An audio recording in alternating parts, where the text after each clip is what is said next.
world's largest collection of rental vehicles in Central Florida. We're very lucky to have it with us today on exhibit. Now we're entering what we call the front lot. The front lot is where we do 80% of our production for film and television use. We have 6 sound stages, each of them 16,500 square feet, and that allows us plenty of room to produce any type of show we'd like. Soundstage 20, for example, on our right, was the first soundstage completed back in 1989, and it was used by Ron Howard, the director, for Parenthood, starring Steve Martin, Diane Wiest, and Mary Steenburgen. And most recently was one of 3 sound stages utilized for Sequest DSV, starring Roy Scheider. Right now that show is on hiatus, which means a fancy word for vacation, and they should be back in the next couple of seasons, hopefully producing some really, really cool episodes. Now, Building 22, which is coming up on our right, is kind of the brain of the front lot. That's where we have the administrative offices, as well as a catering agency, 2 casting agents, that's where we get all of our extras, as well as the co-stars that you see on television, as well as hair, makeup, and wardrobe departments as well are located inside this building. Now remember, Universal Studios Florida is the largest film production facility outside of Los Angeles. So anything we could possibly want must be located on property or nearby outside our front gates. Soundstage 24, which is on the other side of the parking lot on your right, is a good example of what a soundstage looks like. The outside is about 3 to 4 inches of concrete on the doors, the walls, the ceiling, as well as the floor. And on the inside of that, there's an inner shell of about 4 to 6 inches of fiberglass insulation to keep all of the noise from the outside, such as low-lying planes, as well as road machinery, from entering and disturbing the production on the inside. Now, as you make this turn to the right, I want everyone to look at your left. This building is the carpentry as well as props department. Many of the things that you see on television are made out of wood, and they're painted to look as though they're metallic as well as glass. You can just get a peek in at all of the different construction. You're probably waving at some of the hardest working people in Central Florida. We're very proud of you guys. Thank you. There's some Danish in the break room. All right. Okay, on our left, this beautiful new parking lot, which was just put down yesterday, as of a couple of days ago, was the last of the outdoor sets for Swamp Thing as well as Sequest. You might remember Swamp Thing on the USA Network, as well as right now it's on syndication on the Sci-Fi Network. And hopefully in the next couple of years, we're going to rip up this and make it into Soundstage 25. One of 12 new sound stages we're hoping to construct by the year 2000 here at Universal Property. We're very proud of our expansion plans that will include several new theme parks as well as 4 new themed hotels. Now back to the sound stages. Soundstage 24, which is immediately on our right, was used for Problem Child 2 starring John Ritter, as well as we filmed a video for Shaquille O'Neal for his CD, Shock Diesel. Soundstage 23 coming up on our right. We're using it for an exhibition of props from the film Casper, as well as on the other side of it, we're producing a show called Quest for the Dragon Star. That's kind of like a martial arts version of American Gladiators for kids. It's really very exciting. Now, as we make this left-handed turn, I'd like everyone to look to your right. You'll see Soundstage 22. That's the smallest soundstage we have on property. It comes in at a whopping 9,000 square feet, and that'll be used for commercials as well as infomercials as well as talk shows when they're producing in Central Florida. Now here we are entering the back lot, probably the most exciting portion of our tour. On our right is the boneyard. This is where we keep large objects that we can use over and over again. We passed Bruce, that's the 28-foot shark from Jaws 4: The Revenge, the black stagecoach from Gone with the Wind, as well as Ecto-1 from Ghostbusters 1 and 2 starring Harold Ramis, Bill Murray, as well as Danny Aykroyd, a very terrific film. Now the back lot is where we do the other 20% of our production. That's because in the back lot, we have all the different facades or the false fronts. We have the Metropolitan section, which we're entering now. On our right, we have Gramercy Park. All of those trees that you see, they are real, and they can be removed within a few days' notice depending on what an outside production company requires.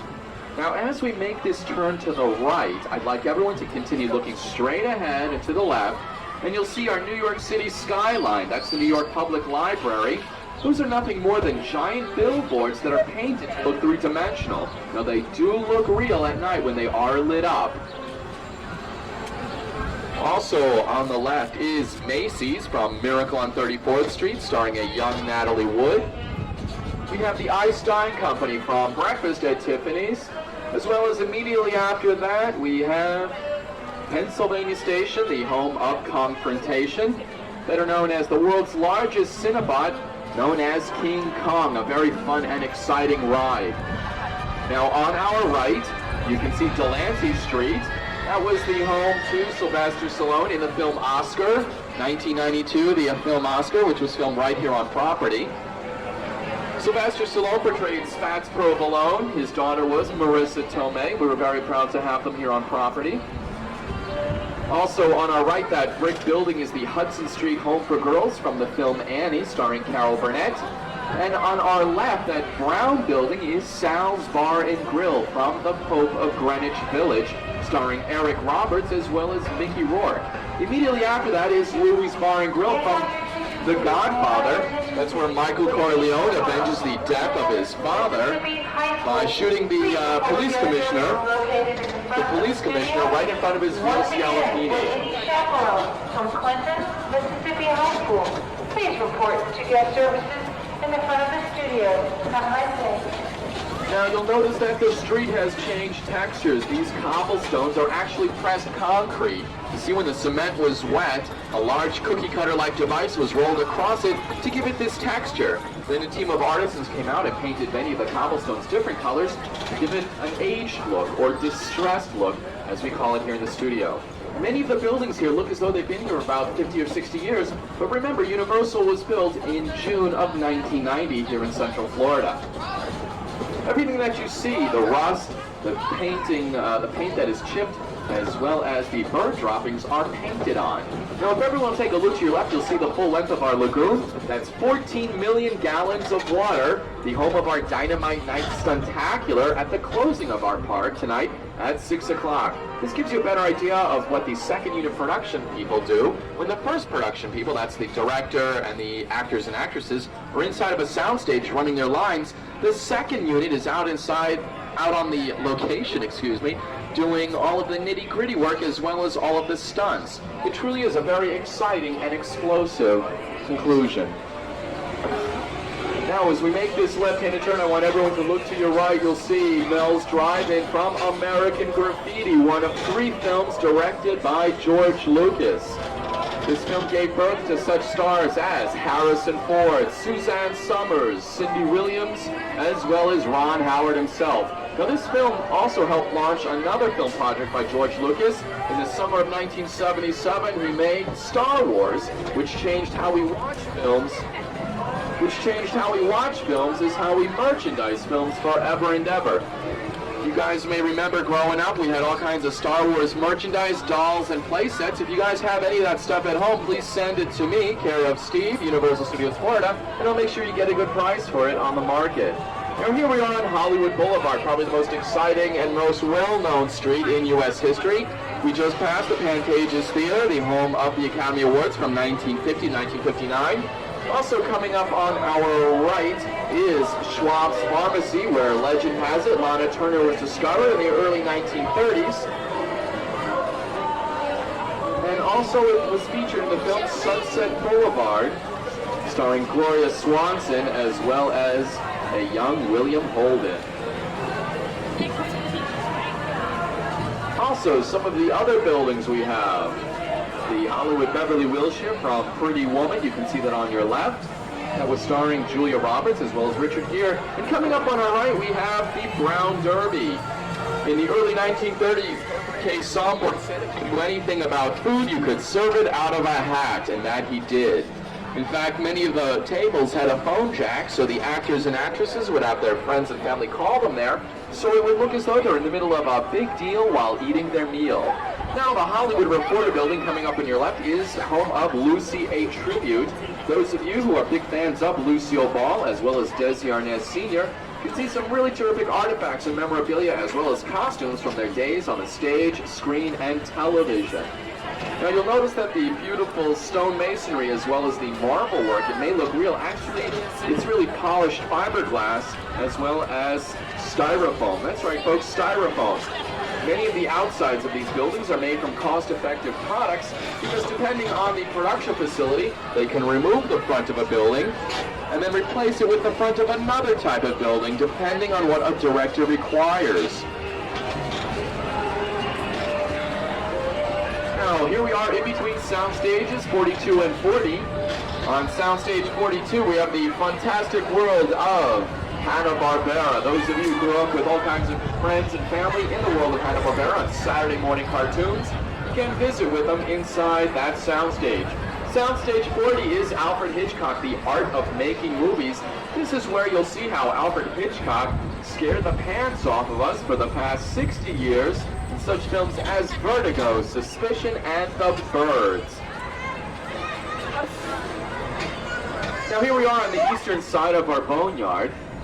That stone dinosaur you see is from The Land Before Time. That was a feature-length animated film produced by Steven Spielberg in the early 80s. Those topiaries that you see on your right are from Edward Scissorhands, directed by starring Johnny Depp, directed by someone else. Now, those were extras that were sent to us upon our grand opening. That houseboat is the Moana from Cape Fear, starring Nick Nolte, Jessica Lange, as well as Robert De Niro as that crazy but hilarious psychopath. Now here we are back on the front lot. Oh, and by the way, folks, that blue Camaro that we passed, that was from the Burt Reynolds film Cop and a Half. That was filmed in Tampa, Florida. Everyone asks about that Camaro. Now, soundstage 21, which is immediately on our right, is the largest soundstage in the Southeast, coming in at a whopping 22,000 square feet. It's been the home of John Goodman in Matinee, as well as Swamp Thing, which is filmed for the USA Network. Sound stages 18 and 19 are the home of Nickelodeon Studios, the #1 network for kids in the world. Those of you who choose to take the tour will see where we do such really cool shows as Allegra's Window, Legends of the Hidden Temple, as well as Double Dare. That's right. And at the end of the tour, one lucky kid will get slime. That's right, one kid will get slime. That icky green stuff from the center of the earth will be poured all over a kid, and of course they'll receive a terrific slime certificate. Now the slime geyser is going to erupt in about 8 minutes right in front of the slime geyser. It erupts every 10 minutes, and it's a truly terrific photo opportunity. Well, that concludes our tour of Universal Studios Florida, as well as Nickelodeon. Those of you who have any questions about our rides, shows, or attractions, feel free to ask me. My name is Steve. I'll be at the back of the tram. We wish that you have a great day. When we come to a complete stop, I'd like everyone to gather all their personal belongings and exit to the right and the right only. Have a great evening and a pleasant tomorrow.